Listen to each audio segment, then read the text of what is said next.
오늘 말씀의 제목은 예수의 권세입니다. 그 짧은 영상 본 것 중에 하나 간단하게 소개해드릴 재밌는 영상이 있는데요. 애기들 나오는 영상들 짧은 것들 요즘에 많이 있잖아요.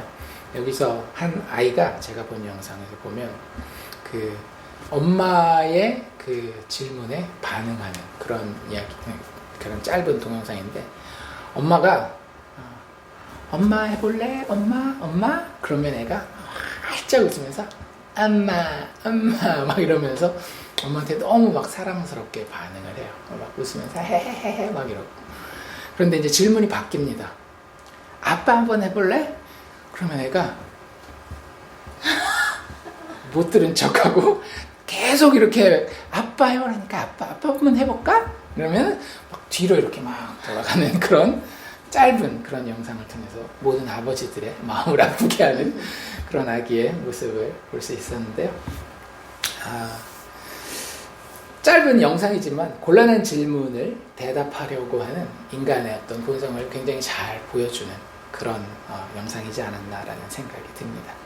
우리의 삶에서도 똑같이 우리가 대답하기 곤란해서 회피하려고 하는 그런 질문들이 우리에게도 있죠. 지금 한국은 설날이라서 설날 때마다 젊은 사람들이 항상 이렇게 어르신들이랑 만나면 곤란한 그런 질문들 있잖아요. 너 취업 언제 할래? 너 시집 언제 갈래? 장가 언제 갈래? 이걸 어떻게 회피해야 되나요? 그 영상을 찾아보면 굉장히 많은 영상들이 어떻게 하면 그런 곤란한 질문들을 회피해 갈 수 있는가에 대한 설명도 많이 합니다. 오늘 우리가 살펴본 누가복음 20장에도 예수님께서 곤란한 질문을 물어보시는 이야기가 나와 있어요. 사실 이야기 자체는 예수님의 질문으로 시작하는 것은 아니지만 전체적인 우리가 읽은 1절부터 18절까지의 내용을 보면 예수님께서 자신의 권위에 대해 물어보시는, 어쩌면 곤란할 수도 있는 그런 질문에 어떻게 반응하는 것이 맞는지에 대한 방향성을 제시해주고, 동시에 우리는 어떻게 반응하고 있는지, 예수님의 이 권위에 대한 질문에 오늘 본문을 살펴보면서 생각해 볼 수 있는 기회를 주고 있다라는 생각이 듭니다. 오늘 본문의 배경은 우리가 지난주에 살펴본 것처럼 예수님의 예루살렘 입성 이후에 일어난 마지막 예수님의 일주일 중에 하루입니다. 그래서 20장 1절 첫 번째 이렇게 이야기하고 있죠. 하루는 요일을 특정하고 있지는 않는데요. 어쨌든 이제 예수님이 십자가에 못 박혀서 돌아가실 날이 정말 얼마 남지 않은 그 상황에서 오늘 이야기가 진행이 됩니다.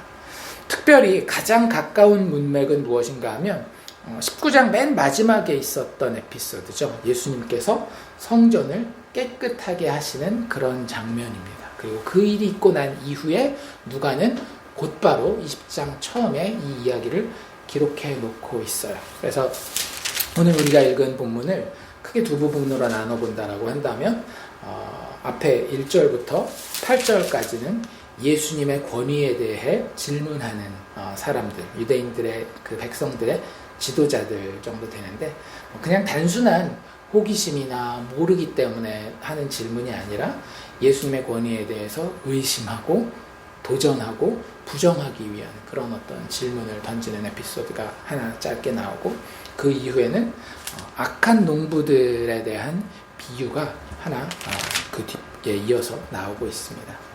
우선 1절에서 8절 말씀을 보면은요, 여기서 우리는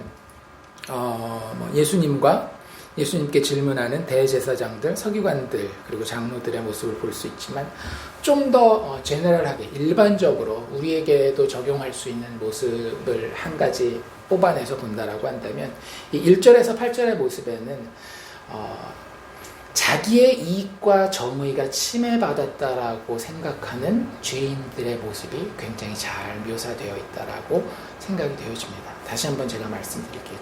지금 이 1절에서 8절을 보고 우리가 깨달아야 되는 게 있다면, 이 구제불능의 바리새인들, 서기관들, 대제사장들, 이게 아니라 죄인이 자신의 이익과 자신이 주장하는 정의가 침해받았다라고 생각했을 때에 어떻게 반응하기 쉬운가, 그것이 하나님의 눈에는 어떻게 보이는가에 대한 그런 배움을 하나님은 우리에게 얻기 원하신다라는 생각을 한번 해봅니다.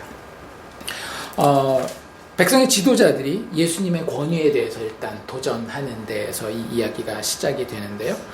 예수님이 백성들을 가르치고 계셨다. 특별히 굉장히 독특한 표현이 나오는데 복음을 전하셨다라는 표현이 나와 있습니다.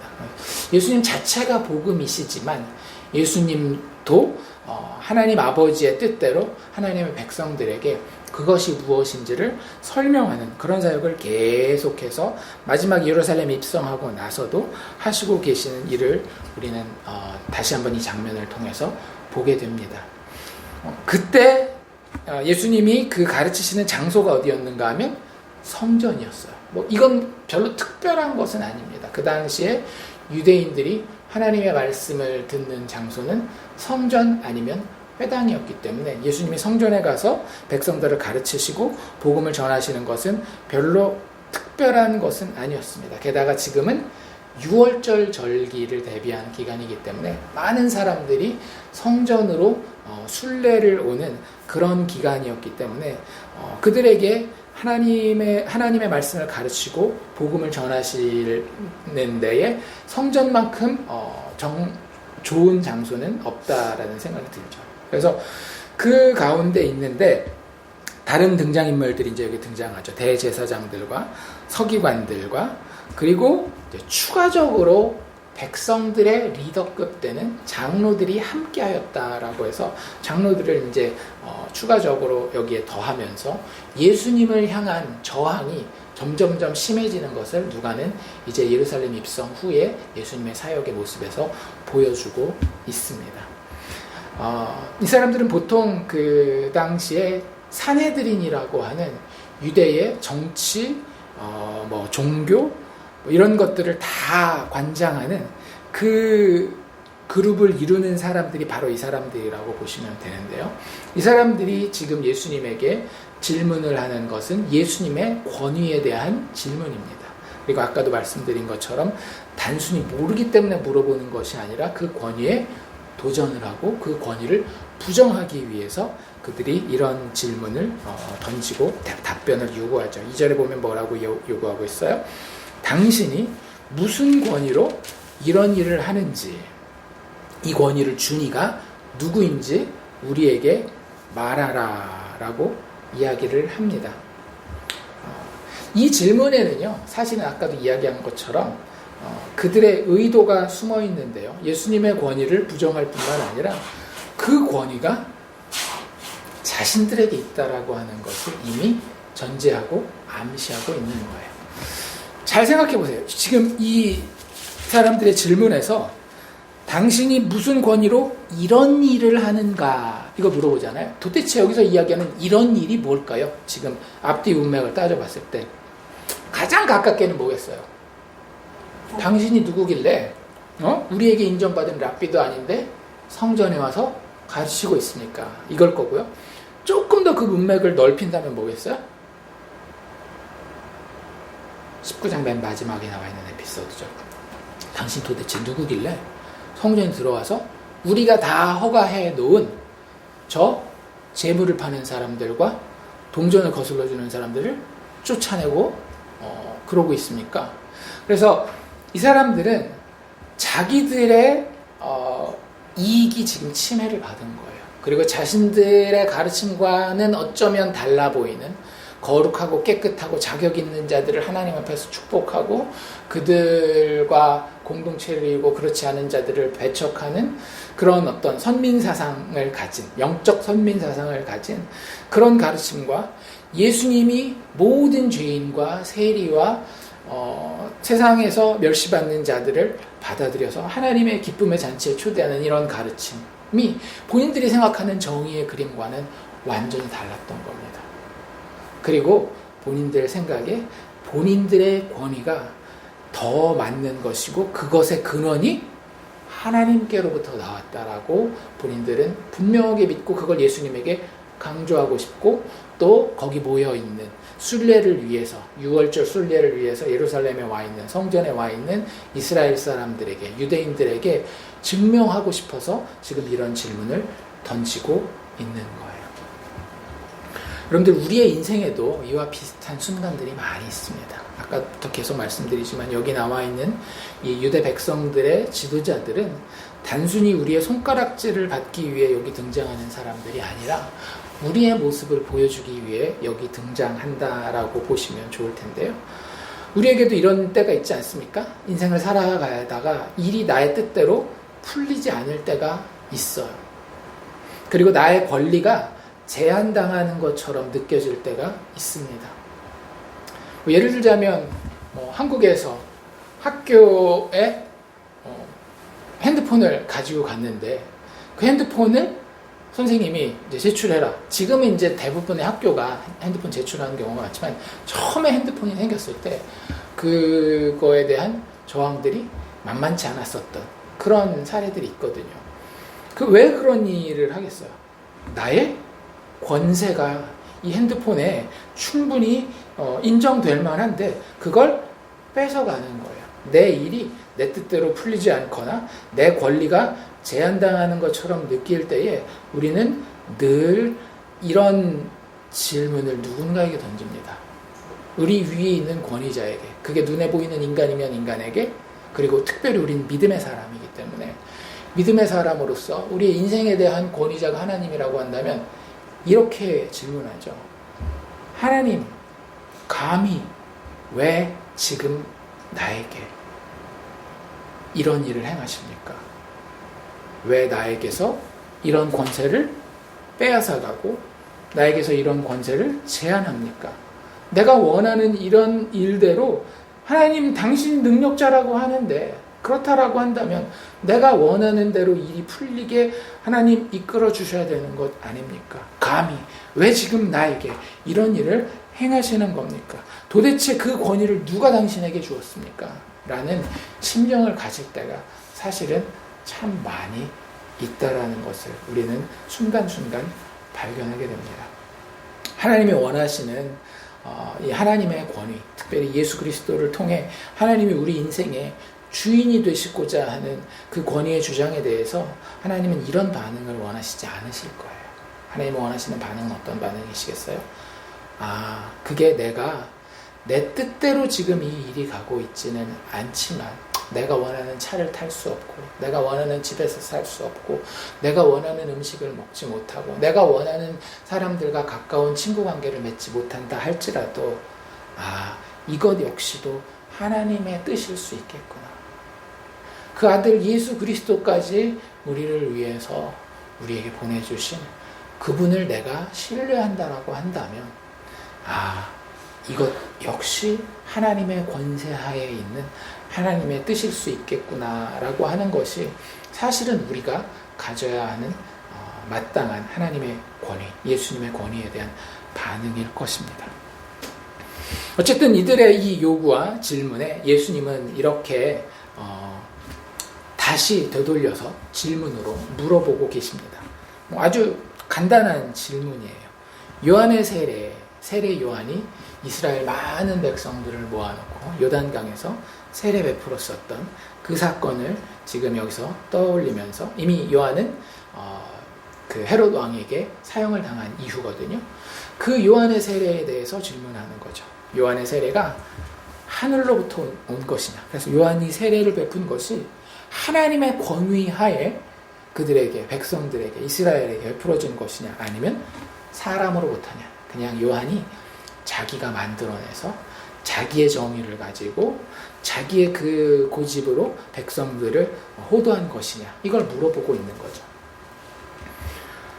요한의 세례가 하나님으로부터 온 것임을 예수님은 사실은 이 질문 가운데에 전제하고 암시하고 이 질문을 던지고 있는 겁니다. 정말 두 개의 가능성이 있기 때문에 이게 이렇게 인정하면 이렇게 볼 수도 있고 저렇게 인정하면 저렇게 볼 수도 있는 것이 아니라 예수님은 모든 것을 알고 계셨고 그리고 사실 그 당시에 대부분의 유대인들은 요한의 세례의 권위가 하늘로부터 내렸다는 것을 알고 있었어요. 왜냐하면 그들 스스로가 인정했거든요. 지금 400년 동안 말라기 이후로 선지자들이 오지 않았고 하나님의 말씀이 그들에게 임하지 않았는데 드디어 마침내 광야에서 외치는 자의 소리, 이사야의 예언의 성취가 세례 요한을 통해 이루어지는 것을 대부분의 백성들이 똑똑히 보았기 때문에 그가 베푼 세례 역시 하늘로부터 왔다라고 하는 것을 누구나 다 알고 있었고, 예수님의 이 질문은 그것을 전제하고 그들에게 던지는 질문이었습니다. 근데 안타까운 건 뭐예요? 지금 이 유대 지도자들의 대답하는 그 과정에 있어서, 그 프로세스에 있어서 정말 중요한 것은 그 권위가 어디에서 왔는지를 찾아보는 데 이들의 관심은 없었어요. 왜냐하면 그들에게 권위는 누구였기 때문에? 자기들이었기 때문에. 이미 권위의 그 근원에 대한 그 답이 정해져 있는 상황이었거든요. 내가 정한 성전의 법이 법이야. 내가 정한 율법 가르침의 법이 법이야. 그게 권위야. 라는 것이 마음속에 너무나도 꽉 차 있기 때문에 그것이 범해지지 않는 답이 무엇인가를 이들은 고민하는 거예요. 정말 그게 하나님께로부터 왔을까? 아닐까? 이런 거에 대한 고민이 아닌 나의 이익과 나의 정의가 침해받지 않을 수 있는 답이 무엇일까에 이 사람들의 모든 초점이 맞춰져 있습니다. 그래서 두 가지 옵션을 예수님이 주니까 하나를 생각해보죠. 하나는 뭐예요? 하늘로부터라는 대답이 있는데 그거에 대해서 고민을 해보죠. 하늘로부터라고 하는 답은 일단 백성들 모두에게 다 인정받는 답입니다. 그리고 꽤 그럴싸해 보이는 답이에요. 왜냐하면 세례 요한이 실제 보여주었던 영적인 권세가 있었기 때문에. 하지만 그들에게 걸렸던 건 뭐예요? 이렇게 이야기를 하면 세례 요한의 사역을 하나님께로부터 온 것으로 인정하게 된 것이고, 그 세례 요한은 예수님에 대해서 뭐라고 평가했어요? 보라, 세상 죄를 지고 가는 하나님의 어린 양이로다. 예수를 메시아로 인정한 것이 세례 요한의 사역이었던 거예요. 그러니 세례 요한의 사역의 권위의 근원을 하늘로부터라라고 이야기를 하면 결국에는 그 세례 요한이 인정한 예수님의 메시아십은 당연히 하늘로부터 그 권위를 인정받게 되게 된다라고 하는 거죠. 그렇게 되면 어떤 일이 벌어집니까? 본인들의 이익과 본인들의 정의가 침해받게 되는 거예요. 그러니 그들은 이 답을 절대 선택할 수가 없었던 거죠. 두 번째 답은 뭐예요? 사람으로부터다 라고 대답할 수 있는 방법이 있었죠. 본인들이 사실은 주장하고 싶었던 답입니다. 그런데 그럼 어떤 일이 생겨요? 자기들이 잘 알고 있죠. 백성이 요한을 선지자로 인정하니 그들이 다 우리를 돌로 칠 것이라. 이렇게 되면 본인의 이익과 정의 정도가 침해받는 게 아니라 본인들의 생존권이 침해받기 때문에 본인들에게 불리한 답이라는 결론을 내립니다. 결국에는 곤란한 질문을 받았을 때에 1번으로 우리가 소개받는 그 어드바이스들이 있거든요. 곤란한 질문을 받았을 때 대처하는 법, 이런 것들 막 그 책 같은 데 알려주는데 그 첫 번째 방법이 뭐냐면 잘 모르겠는데요.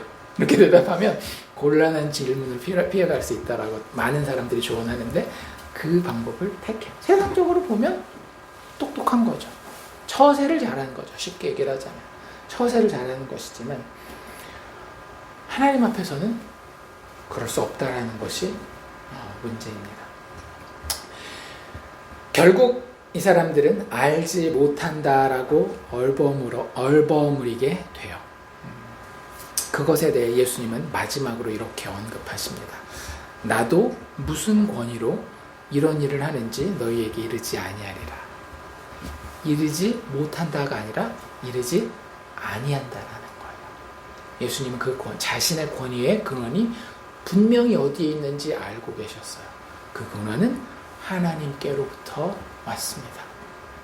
그런데 예수님이 여기서 얘기하고 싶은 것은 무엇인가 하면 세례 요한의 권위에 대해 대답하지 않는 자들, 즉 다른 말로 고쳐서 이야기한다면 자기 권위에 대한 집착자들에 대해서는 예수님은 본인의 권위에 대한 대답을 하시지 않겠다라는 거예요. 정말로 무서운 상황입니다. 그냥 벌 주는 것보다도 더 무서운 거예요. 혼내는 것보다 더 무서운 건 뭐라 그래요? 무관심이라고 얘기를 하잖아요. 내가 너희들과 아예 관계도 하지 않겠다라고 예수님은 이야기하고 계십니다. 자기 권위에 이렇게까지 집착하는 자들에게 예수님은 그 권위를 절대 인정하지 않겠다라고 선언하시는 거예요. 여러분들, 우리의 인생에도, 우리의 영적 생활에도 예수님을 통해 우리에게 주어지는 정당한 권위의 주장, 권위자가 있습니다. 예를 들면 이런 거죠. 제5계명, 부모를 공경하라, 이런 것들, 혹은 사도 바울이 신약성경에서 이야기하고 있는 우리 주변에 있는 우리에 대한 통치자들, 이런 권위들이 사실은 하나님으로부터 온 경우가 대부분이라고 봐도 될 거예요. 심지어는 악한 통치자들까지도, 선하거나 좋은 주인이 아니라 할지라도 너희가 하나님 앞에 선 것처럼 복종하라고 하는 것이 하나님이 우리에게 요구하시는 하늘로부터 임한 권위에 대한 우리의 태도라고 하는 거예요. 나의 유불리에 따라서 반응할 것인가, 아니면 하나님이 예수 안에서 우리에게 무엇을 행하셨는지를 알기 때문에, 그 복음의 소식을 들었기 때문에, 그것이 성령의 역사를 통해서 내 마음 가운데 믿어졌기 때문에 이제는 겸손하게 반응할 것인가, 이것이 우리에게 주어진 일상에서의 영적 생활의 옵션이라고 보시면 좋을 것 같습니다. 예수님은 아주 준엄하게 본인의 권위를 주장하고 계시는 거예요. 우리의 인생의 궁극적인 권위는 절대 우리에게 있지 않습니다. 그 권위에, 내가 생각하는 그 권위에, 내가 생각하는 그 이익과 정의에 집착하지 않기를 바랍니다. 많은 사람들이 이것을 헷갈려서 자신의 정의를, 자신의 이익을 마치 하나님의 것인 양 포장하는 경우가 있는데요. 성경은 그걸 한치도 허락하고 있지 않다라고 하는 사실을 우리가 알고 있어야 돼요. 물론 그 모습이 각 사람마다 다 달라요. 그래서 모든 사람에게 법을 정해놓고 여기까지만 가고 여기는 가면 안 돼, 이렇게 이야기할 수는 없지만 성경은 늘 우리에게 권리를 분명하게 제시하고 있습니다. 예수라고 하는 하나님 나라의 통치자로 이 땅에 보내지셔서 십자가라고 하는 그 보좌에 죄인들을 위하여 죽기 위해 앉으신 그분의 권위를 인정하는 것을 성경은 하나님 백성된 우리에게 절대 양보하지 않고 있다라고 하는 겁니다. 그래서 우리가 그 부분에 대해서 정말로 나의 유불리를 따라 반응하는 것이 아니라 그 십자가 앞에 겸손히 무릎 꿇은 주인으로서 반응하기 위해서 매일매일 영적인 싸움을 싸워야 할 것이고요. 그리고 나서 9절에 포도원 농부들의 비유, 악한 농부들의 비유로 넘어가게 됩니다. 여기에서는 우리가 두 가지 모습을 살펴볼 텐데요. 하나는 9절에서 16절 이야기가 끝나는 부분까지 보면 당연히 비유의 내용이 있지만 거기서 우리가 보게 되는 한 가지 그림이 있다라고 한다면, 오래 참으시는 주권과 권위의 하나님, 그리고 그분의 최종 심판을, 그 그림을 우리가 이 16절까지의 모습에서 볼 수 있게 됩니다. 여기에 보면 많은 사람들은 이 농부들의 악함과 또 마지막 최후 심판, 그 악함에 대한 심판 정도만 이야기를 하고 있는데, 사실 여기에는 그것보다 더 중요하게 이 사람들이 악하게 보일 수밖에 없는, 그리고 그 사람들에게 심판이 일어날 수밖에 없는 포도원 주인에 대한 이야기가 조금 더 강조되어서 이해되는 것이 맞는 이해라는 것을 우리가 좀 알면 좋을 것 같아요. 왜? 이게 앞에 나와 있는 권위에 대한 그 질문과 연결돼서 지금 나오고 있는 것이기 때문에. 그리고 뒤에 나와 있는 건축자의 버린 돌 이야기도 같은 권위의 맥락에서 나오는 거기 때문에 그 권위자가 더 강조되는 비유로서 이해되는 것이 맞다라는 생각을 가지고 이 비유를 보기를 원합니다. 약한 농부들의 비유는요, 누가복음에 기록되어 있는 예수님의 마지막 비유입니다. 예수님의 여러 가지 비유가 있는데 누가복음에서는 이제 이 비유를 끝으로 더 이상 예수님의 비유는 나오지 않고 있어요. 이 비유를 듣는 대상은 여기는 뭐 간단하게 백성들에게 말씀하시기 시작하셨다라고 해서 백성들이라고 이야기를 하는데, 아마 뒤에 이 이야기를 우리가 쭉 본다라고 한다면 일단 누구를 포함하는 것인가 하면 적대적이었던 이 제사장들, 서기관들, 그리고 백성의 장로들을 포함한 그 당시에 예루살렘에 모였던 유대인들의 무리를 백성이라고 표현하고 있는 것 같습니다. 그래서 뭐 물론 그 당시에 예수님을 끝까지 쫓은 그런 사람들도 있었지만 대세는 예수님에 대해서 메시아로 인정하지 않는, 그래서 예루살렘에 들어가실 때 예수님의 그 울음이 거기에 근원한 것 아니었습니까? 그들이 평화에 대해서, 하나님의 평화에 대해서 이야기하러 오신 예수님을 알아보지 못하는 그러한 그 당시에 유대인들, 특별히 예루살렘에 모여있는 유대인들이 이 비유를 듣게 되는 대상이었다라고 하는 사실을 알고 우리가 이 비유를 보면 좋을 것 같은데요. 뭐 비유가 그렇게 내용 자체는 어렵지는 않아요. 한 포도원이 있었는데 그 포도원 주인이 이 포도원을 만들고서 농부들에게 세를 주고 타국으로 오래 나가 있게 됩니다. 사실 이건 그 당시에 흔히 있었던 일이에요. 많은 사람들이 요즘에는 뭐 별장이라고 하는 것을 가지고 사람들이 자기 사는 곳과 가끔씩 가서 머무른 뭐 이런 것들이 있는 것처럼 그 당시에도 권세자들이라든지 권력자들 혹은 그 많은 부를 가진 사람들은 자기가 평상시에 사는 집이 있고 별장이라든지 이런 그 뭐 여기에서 나와 있는 대로라고 하면 포도원 같은 것들, 구약의 예로는 그 아합 왕이 나봇의 포도원을 그렇게 가지기를 원하잖아요. 죽여서라도 그것을 뺏기 원하는 것처럼 주인이 포도원을 소유하고 그 포도원을 농부들에게, 세든 사람들이죠, 세입자들에게 세로 주고 자기 집으로 떠나 있는 경우가 흔히 있었습니다. 그래서 뭐 백성들이 이해하기 어려운 그런 비유는 아니었어요. 이 비유를 그런데 예수님이 던진 데에는 몇 가지 중요한 전제들이 함께 깔려서 간다라고 하는 것을 우리가 알아야 됩니다. 잘 생각해 보세요. 이 포도원의 주인은 누굽니까? 포도원 주인이죠, 당연히. 농부들이 아니에요. 농부들이 이 포도원을 통해서 모든 것을 공급받습니다.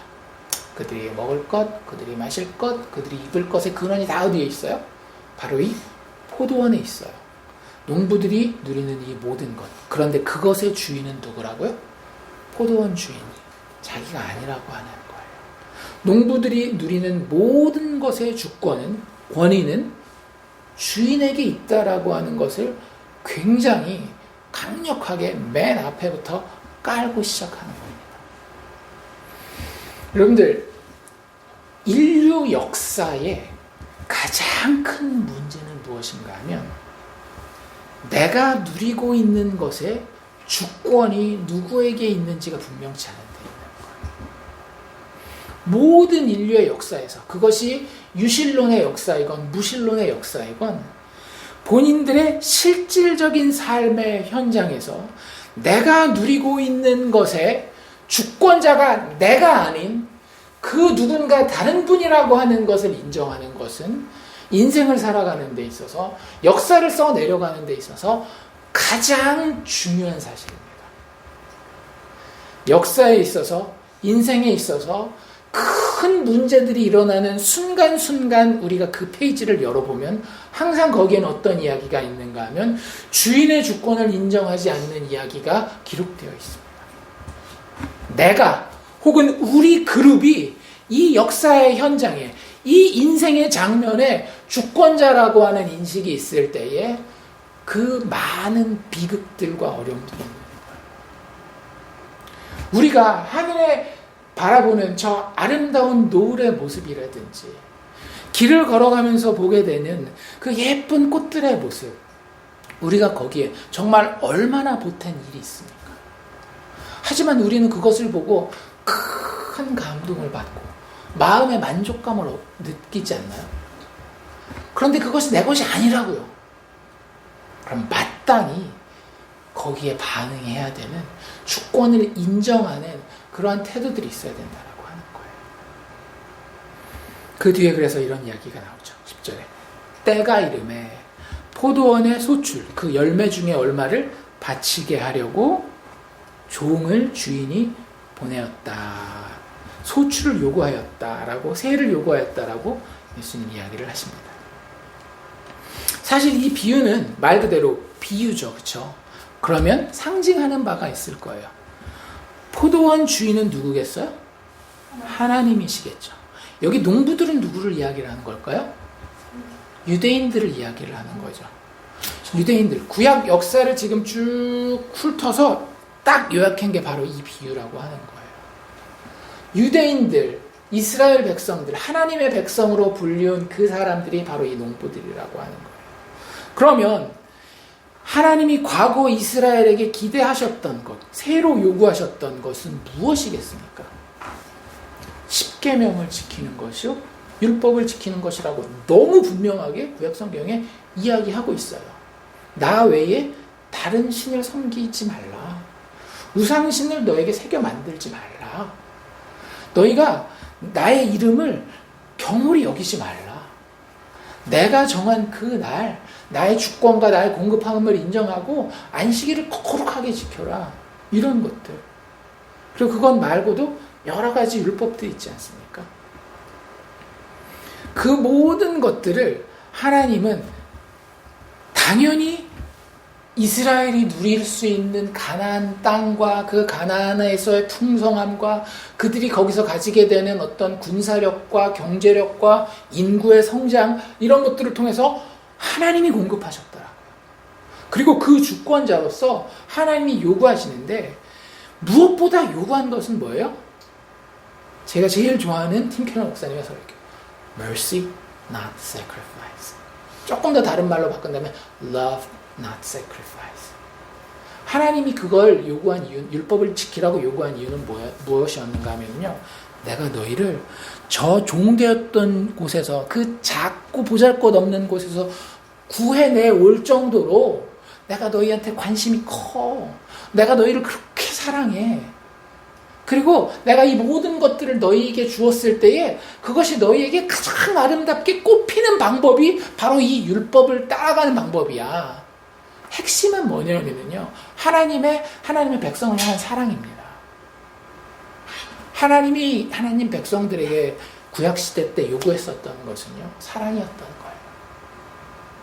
그 사랑이 율법을 지키는 것을 통해 표현되었을 뿐이지, 사랑이 훨씬 더 큰 개념입니다. 그러니까 그 율법을 어겼을 때에도 제물을 들고 나와 하나님 앞에 그 죄를 사함받을 수 있는 길이 있는 거죠. 안 그랬으면 법대로 그냥 다 하면 되는 거 아니에요? 안 그렇잖아요.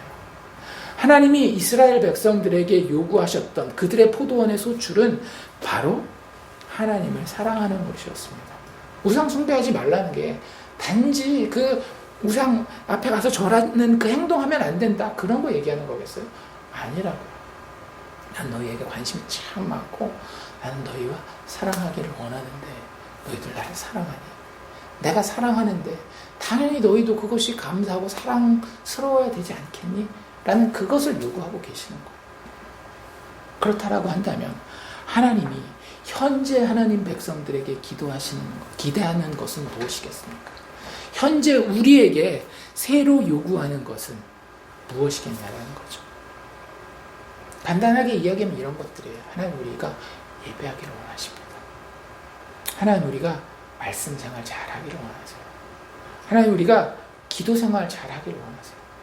하나님, 우리가 가진 재물 중에 하나님 앞에 예물로, 헌금으로 드리기를 원하세요. 그런데 무엇보다 중요한 건 뭐겠어요? 그런 행위가 아니라 그 행위에 담겨있는 예수 그리스도를 우리에게 죽기까지 주신 그 하나님의 사랑에 대한 사랑의 반응을 하나님은 원하고 계신다라고 하는 거예요. 하나님 우리에게 그것을 새로 거두기를 원하십니다. 예배라고 하는 것이 우리에게 정말로 소중한 감격거리로 우리에게 있습니까?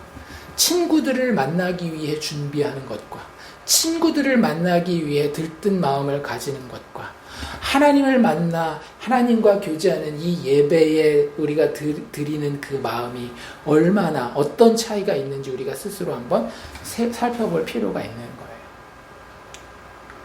하나님이 우리에게 주신 모든 것들을 생각해 볼 때 무엇보다 예수 그리스도를 주시기까지 사랑하심에 대하여 우리는 감사하고 감격하고, 그래서 그분을 사랑하고 그분 앞에 겸손하며 그분이 베푸시는 모든 것들을 이해하지는 못한다 할지라도 만족할 수 있는 것, 이런 것들이 하나님이 하나님 백성들에게 지금도 요구하고 계시는 새해라고 하는 겁니다.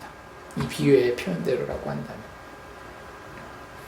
과연 우리는 말씀을 보는 재미와 드라마를 보는 재미 중에 어떤 것이 우리에게 더 큰 재미로 하나님 앞에 놓여 있습니까? 말씀 하루에 5장씩 10장씩 매일 빠지지 않고 볼 수 있어요. 하지만 하나님 그것을 새로 요구하시겠습니까? 아니면 정말로 고민하고 우리 스스로의 모습을 하나씩 하나님 앞에서 닦아가는 거예요. 제가 계속 드리는 얘기지만 다른 사람 이야기를 하는 것이 아니라 저의 이야기를 하는 겁니다.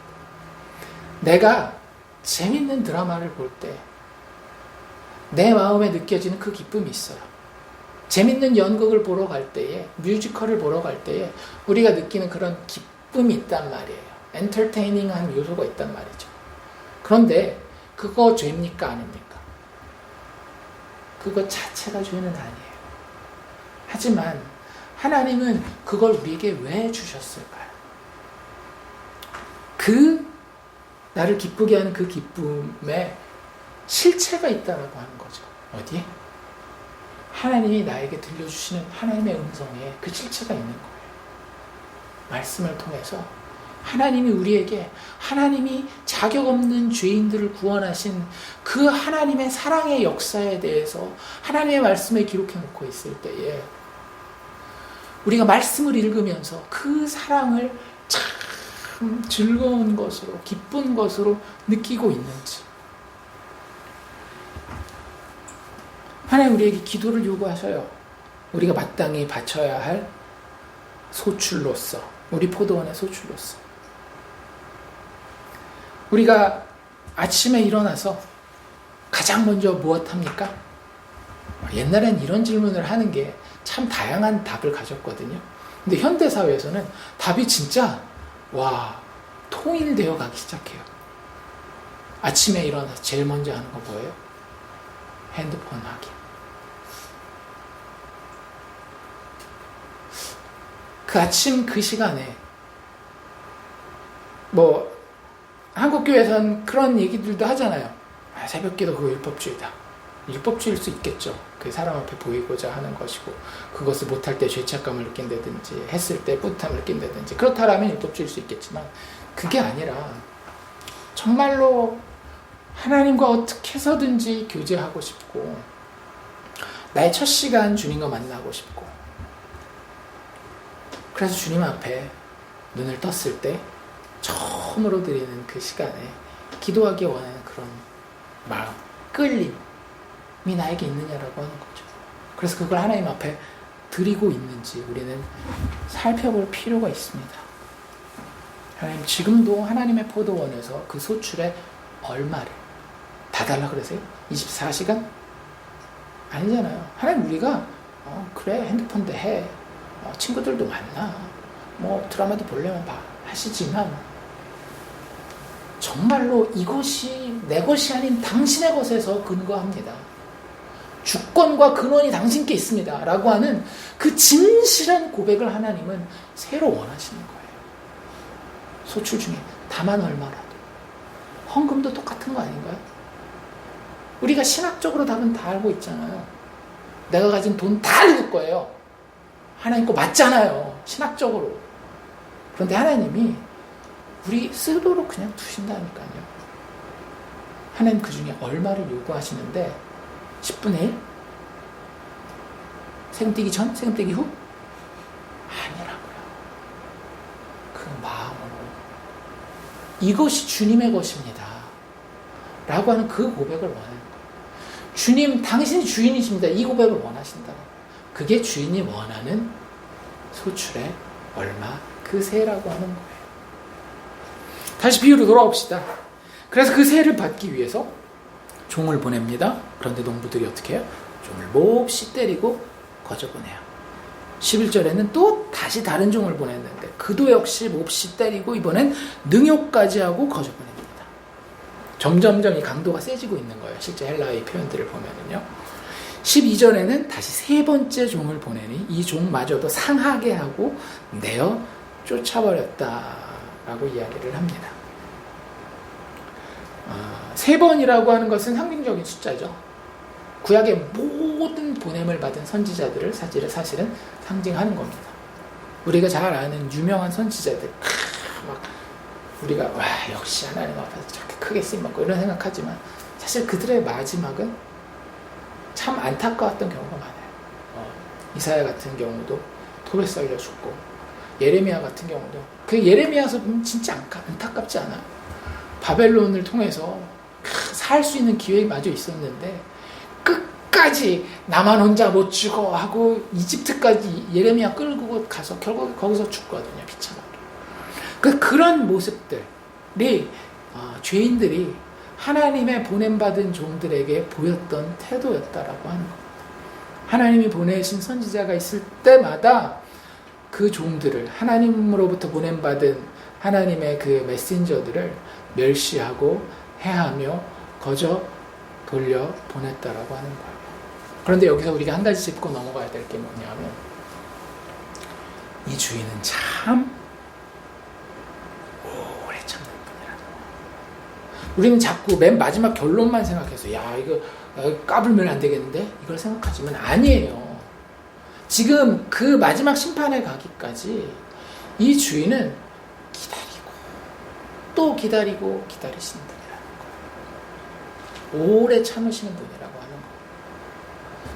그래서 우리가 지금도 하나님 앞에 무슨 죄든지 어떤 잘못이든지 하나님 앞에 들고 나아가 하나님의 용서를 기대할 수 있는 겁니다. 하나님은 그냥 심판하시는 분이 아니라 오래 참으신 후에 심판하시는 분이라고 하는 겁니다. 어느 정도까지 참으셔요?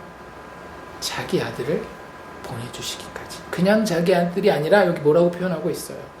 내 사랑하는 아들. 예수님이 이 표현 그냥 썼겠어요? 아니죠. 이게 어디도 나오는 거예요. 예수님의 세례와 변화산에 그 변화되는 장면에서 하나님이 친히 예수님께 직접 썼던 그 표현을 예수님은 이 비유에 지금 가지고 오고 있는 겁니다. 예수님 스스로 너무나도 정확하게 알고 있는 하나님 아버지께서 자기에게 들려주셨던 그 표현을 그대로 여기 담고 있는 겁니다. 그런데 그 사랑하는 아들마저도 보내시기까지 그들에게 기대를 가지고 있었던 것이 이 포도원 주인이라고 하는 겁니다. 그들에게 원했던 것은 다른 것이 아닌 주인을 주인으로서 존대하는 것, 그거 하나예요. 그 얘기하잖아요. 내 사랑 아들을 보내리니 그들이 혹 그는 존대하리라. 이거라니까요. 이게 세를 받는 이유예요. 솔직히 이 포도원 주인이 이 포도원에서 나오는 새가 없으면 굶어 죽을 그럴 사람이었겠어요? 아니라고요. 여기서 한 푼도 안 받아도 이 사람은 부자로 평생 살 수 있는 사람이에요. 하지만 그는 이 사람들의 주인으로서 존대받기를 원했던 거예요. 그래서 종들을 하나씩 보내서 그들을 참음 가운데에 권면하셨고 마지막에는 그 사랑하는 아들까지도 보내셔서 내가 너희의 주인이야. 너희가 나를 존대하는 것이 마땅해. 왜냐하면 너희의 생명의 근원이 나에게 있기 때문이란다. 이 이야기를 정말로 오래 참음으로 하시는 거예요. 지금 우리의 인생에도 똑같이 하나님은 우리에게 같은 메시지를 던지고 있습니다. 우리가 하나님의 권위를 다 무시하고 심지어는 아까 이야기한 것처럼 교회 다닌다라고 하면서 예배 드린다라고 하면서 말씀 본다라고 하면서 기도한다라고 하면서도 사실은 나의 존귀한 대접은 다른 데 다 가 있는 그 상황에서 하나님이 예수님의 이 비유를 통해서 우리에게도 똑같이 이야기하고 계시는 겁니다. 나는 너희가 나를 진심으로 존대하기를 기대한다. 그런데 이 농부들의 반응은 어땠습니까? 그가 상속자이니 그를 죽이고 그 유산을 자신들의 것으로 만들기로 결정을 해버립니다. 주인이 누군지 그들 마음 가운데는 정해져 있었던 거예요. 그들의 포도원의 주인은 그들 자신이었습니다. 이것이 바로 죄인의 모습입니다. 예수를 십자가에 못 박아 죽인 것은 단순히 AD 1세기의 유대인들만이 아니에요. 그 당시에 로마 군인들만이 아닙니다. 모든 아버지와 아들의 권위를 부정하는 죄인들이 바로 예수를 성 밖으로 몰아내 죽인 자들이라고 하는 것이 예수님의 선언입니다. 바로 이 자리에 앉아있는, 이 자리에 서 있는 우리가 예수를 십자가에 못 박아 죽인 자라고 예수님은 아주 분명하게 선언하고 계십니다. 그랬을 때에 마지막 이야기의 결론은 이렇게 진행되죠. 포도원 주인이 이 사람들을 어떻게 하겠느냐. 와서 그 농부들을 진멸하고 포도원을 다른 사람들에게 주리라. 농부들은 아들을 죽이면서 무슨 생각을 했어요? 드디어 우리를 얽어매고 있는 그 권위를 제거하였다라고 생각했을 겁니다. 하지만 그 결론은 어때요? 그 권위가 무섭게 그들의 인생 가운데 치고 들어와서 그들의 삶을 진멸하고 있는 모습을 보여주고 있어요.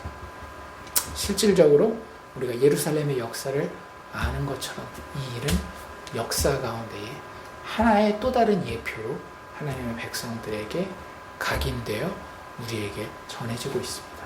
AD 70년에 유대인의 모든 그 모임이, 성전이 깨어지고 망가지는 것을 예수님이 예언하신 대로 로마의 황제가 될 사람이었던, 그 당시 장군이었었던 타이터스라고 하는 그 장군이 성취하는 그 이야기를 보게 됩니다. 여러분들, 우리가 아무리 부정하여도 주인의 권위 혹은 주인이 부여하신 그 권위는 우리의 삶에서 사라지지 않습니다. 우리의 인생의 모든 것들, 우리가 누리는, 우리가 바라보는, 우리가 딛고 있는 모든 만물의 주인이 되신 하나님의 권위는 우리가 아무리 그 하나님의 존재를 부정한다 할지라도, 하나님이 보내신 그 사랑하는 아들 예수를 우리의 마음 가운데에서 제하여 버리려고 노력한다 할지라도 사라지는 게 아니라고 하는 거죠. 우리에게는 두 가지 결론밖에 없어요. 그것을 그대로 아버지께서 원하시는 대로 예수 그리스도의 십자가의 죽음과 부활의 권위를 그대로 받아들임으로 살던지, 아니면 그 권위를 끝까지 무시함으로 하나님 아버지의 마지막 이 준엄한 심판 가운데에 멸망하든지, 둘 중에 하나라는 거죠. 우리가 생각하는 나의 정의와 나의 이익이 극대화되는 그런 유토피아는 절대 우리의 삶의 인간의 역사 가운데에 나타나지 않을 겁니다. 오직 이 우주와 인간을 존재하게 하신 하나님의 나라만이 예수 그리스도의 죽음과 부활을 통해서 죄인과 함께 누려질 것이라고 하는 것이 성경의 메시지예요. 그리고 마지막 17절과 18절에서 예수님은 구약의 한 구절을 인용하시는데요. 여기에서는 우리가 이런 그림을 한번 그려볼 수 있어요. 하나님의 권위로 하나님 나라의 기초가 되시는 예수님의 모습이 여기 너무나도 담담하게 잘 그려져 있습니다. 이 구약을 인용하는 장면에서. 아까 말씀드렸죠. 이 비유는 그냥 시작된 게 아니라 예수님의 권위에 대한 질문으로부터 시작된 비유라고 말씀을 드렸어요. 그래서 사실 이 구약의 이 인용구는, 시편 인용은 이 권위에 대한 마지막 대답을 예수님이 마무리하고 있는 것이라고 보시면 됩니다. 구약은 시편 118편에 대한 인용인데요. 그러니까 지난주에 그 하나님의 이름으로 오시는 왕이여 찬송받으리로다, 축복받으리라, blessed 라고 하는 그 복 있는 자는 그 표현이 나와 있는 그 시편인데요. 순례자의 노래라고 말씀드렸죠. 순례자의 노래의 그 한 부분 22절인데요.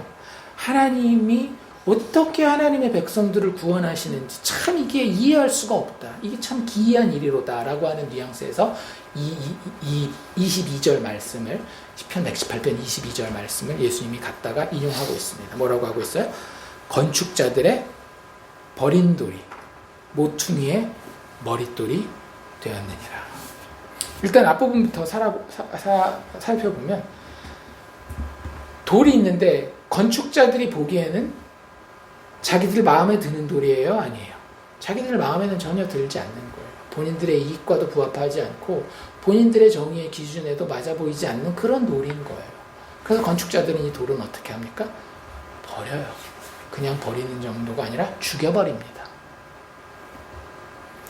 그런데 하나님은 늘 인간의 눈이 보지 못하는 곳에서 죄인들의 소망의 길을 발견해내고 마셔요.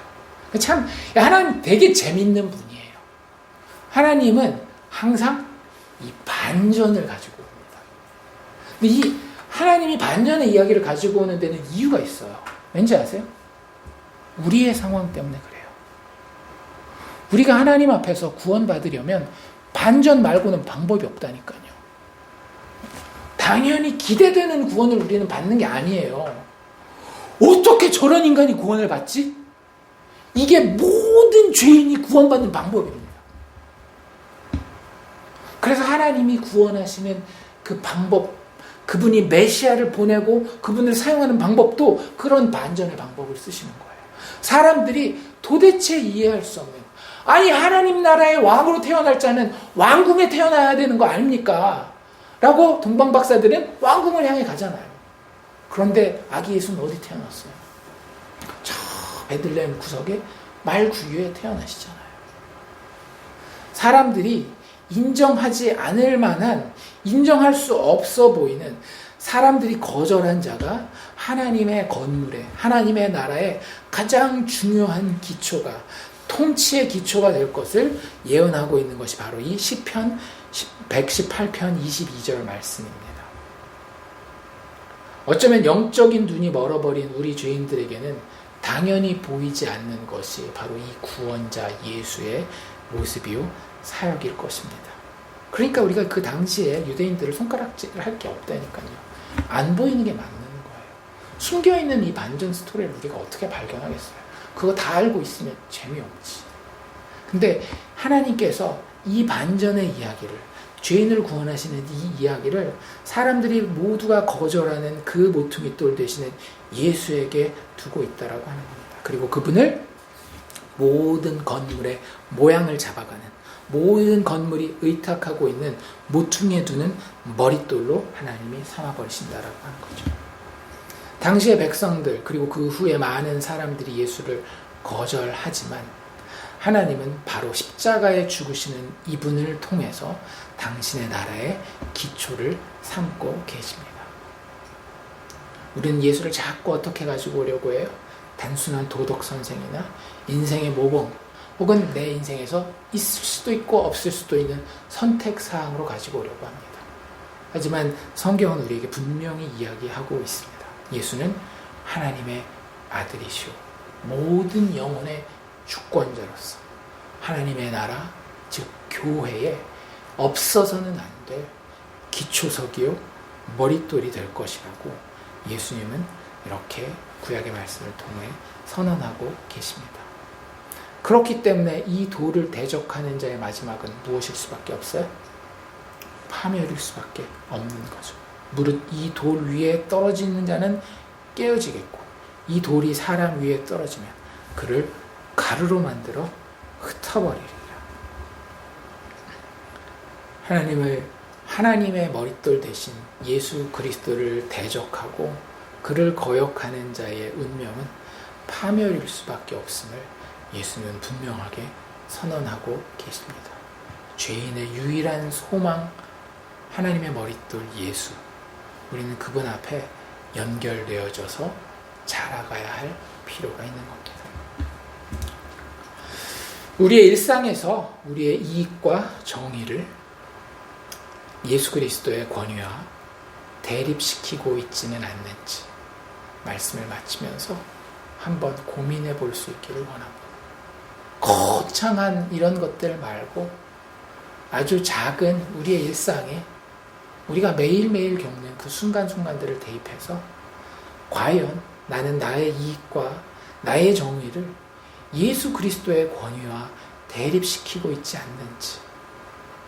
그래서 하나님과의 관계에서 자주자주 나 자신은 피해자인 것처럼 여기고 그런 잘못된 상황을 만들어 놓은 하나님을 저 죄인의 자리에다 세워놓고 나는 재판관의 자리에 서서 따지고 있지는 않는지.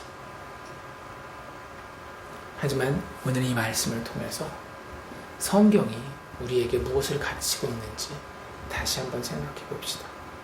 예수를 통해 드러난 죽기까지 죄인들을 사랑하신 그 하나님의 권위에 대한 절대성을 우리 다시 한번 이 비유를 통해서 깨달을 수 있기를 원합니다. 이 죄인이 살 수 있는 유일한 길은요, 절대자이신 하나님이 나를 위해 죽어주신 그 방법밖에 없어요. 그 권위가 아니고는 내 인생을, 이 역사를 살릴 수 있는 다른 길이 존재하지 않습니다. 정말 진지하고 진실하게 하나님이 우리에게 이렇게 물어보십니다. 주님 해볼래? 주인님이라고 진짜 진실하고 진지하게 한번 해볼래? 라고 물어볼 때에 못 들은 척하지 말고 고개 돌리지 말고 겸손히 나의 쾌락과 이익, 나의 정의를 내려놓고 하나님의 아들 예수여, 당신이 나의 왕이요 유일한 구원자이십니다 라고 고백할 수 있는 우리가 되기를 주의 이름으로 축원합니다.